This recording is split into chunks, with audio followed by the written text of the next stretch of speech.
Bonjour, alors aujourd'hui Guillaume est venu me voir à la fin de l'heure et m'a posé une question sur un exercice du livre Cours d'algèbre de Daniel Perrin, excellent livre évidemment, qui tout de même a cet inconvénient d'avoir des exercices non corrigés, un peu comme Bourbaki si vous voulez, et ça c'est bien dommage.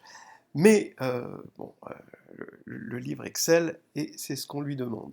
Alors, dans ce livre, il y a la loi complémentaire de réciprocité quadratique, en particulier pour quel P 2 est un carré modulo P, quelque chose qu'on ne peut pas faire avec la loi de réciprocité classique, et donc c'est pour ça que ça s'appelle la loi complémentaire.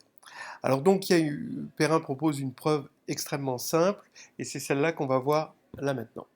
Donc on part de P, un nombre premier impair, et soit zeta dans une extension de Fp, telle que zeta4 égale moins 1. Alors donc ça, c'est l'énoncé de l'exercice que je vous donne.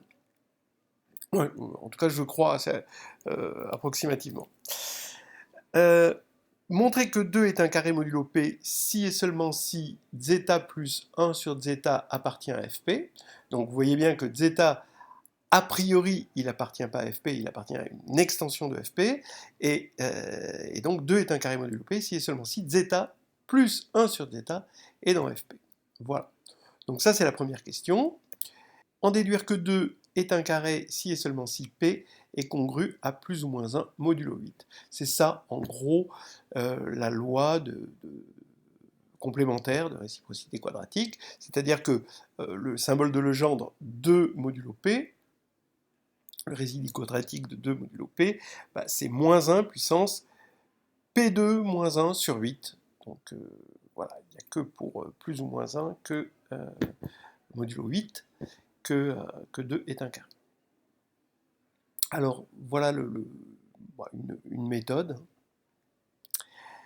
Eh ben, d'abord, qu'est-ce qu'on fait on veut montrer que 2 est un carré modulo P si et seulement si zeta plus 1 sur zeta appartient à Fp. Ben, on va mettre zeta plus 1 sur zeta à la puissance 2. Et comme par hasard, en le mettant au carré, eh bien ça nous fait zeta carré plus 2 plus 1 sur zeta carré. Mais 1 sur zeta carré, c'est moins zeta carré, puisque zeta puissance 4 est égal à moins 1, c'était l'hypothèse qui est là. Et donc les deux s'annulent, il ne reste plus que 2.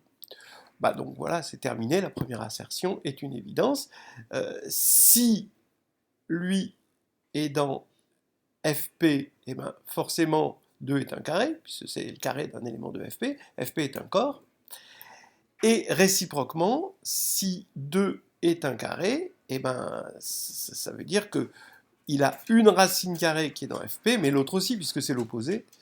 Et donc les deux racines carrées de 2 sont dans Fp, en particulier zeta plus 1 sur zeta est dans Fp. Voilà, donc pas de problème. Maintenant, bah, ça va être simple, on va étudier tous les cas possibles de congruence de P modulo 8. Il n'y en a pas beaucoup, puisque P est impair.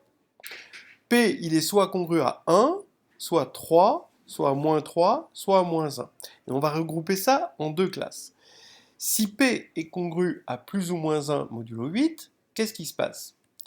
On calcule zeta plus 1 sur zeta puissance P. Et qu'est-ce qu'on obtient? On obtient zeta P plus 1 sur zeta P, parce que comme on est en caractéristique P, puisque le corps où on est allé chercher zeta était une extension de Fp, donc on est en caractéristique P, on a le Frobenius qui est un automorphisme. Le Frobenius, c'est Z donne Z puissance P, et c'est un automorphisme. Donc on a ça. Maintenant, c'est là qu'on se sert du fait que P est congru à plus ou moins 1 modulo 8, et on obtient ceci. D'accord? Donc P est égal à 8K plus ou moins 1. Voilà. Mais zeta puissance 8, ça fait 1, puisque zeta 4, ça fait moins 1. Donc là, on va avoir zeta puissance plus ou moins 1, plus 1 sur zeta puissance plus ou moins 1. Que ce soit plus 1 ou moins 1, ça fait la même chose. Ça fait zeta plus 1 sur zeta. D'accord? Si c'est plus 1, ça fait zeta plus 1 sur zeta. Et si c'est moins 1, ça fait 1 sur zeta plus zeta. Donc ça revient au même. Voilà. Magnifique symétrie. D'accord? Il y a des groupes derrière, évidemment, on s'en doute. Donc, voilà, Conclusion, ben, puisque ce nombre est stable par le Frobenius, eh ben, il est dans Fp. On sait que Fp, c'est exactement le corps des racines de xp moins x. Voilà. Donc voilà. Donc déjà c'est bien, mais ça ne veut pas dire qu'on a montré la réciproque, donc il faut regarder tous les cas. Donc, ce qu'on veut montrer, c'est que si c'est dans Fp, alors P est congru forcément à plus ou moins 1. Donc si P n'est pas congru à plus ou moins 1, bah, c'est qu'il est congru à plus ou moins 3 modulo 8, parce que P est impair. Et donc dans ce cas-là, quand je vais faire le calcul, bah, c'est pareil, mais je vais avoir plus ou moins 3, plus ou moins 3.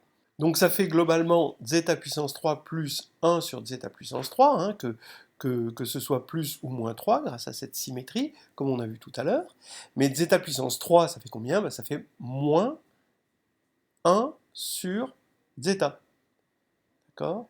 Et donc on va avoir ceci. Alors maintenant, supposons par l'absurde que zeta plus 1 sur zeta appartient à Fp. Alors, puissance P, ben, ce serait égal à lui-même, puisqu'il appartient à Fp. Donc, lui-même, si on appelle x zeta plus 1 sur zeta, on aurait x égale moins x. Donc, x égale 0, parce qu'on n'est pas en caractéristique 2. Je vous rappelle que P est impair. Donc, ça veut dire que zeta plus 1 sur zeta est nul. Et donc, zeta est égal à moins 1, mais alors ça voudrait dire que zeta puissance 4, ça fait 1, et donc ça voudrait dire que 1 est égal à moins 1, et ça voudrait dire que P est pair, c'est pas possible. Voilà, donc, conclusion, on a montré quoi globalement? On a montré que 2 est un carré modulo P si et seulement si zeta plus 1 sur zeta appartient à Fp, et on a démontré, dans un deuxième temps, que zeta plus 1 sur zeta appartient à Fp si et seulement si P est congru à plus ou moins 1 modulo 8. Voilà. C'est terminé.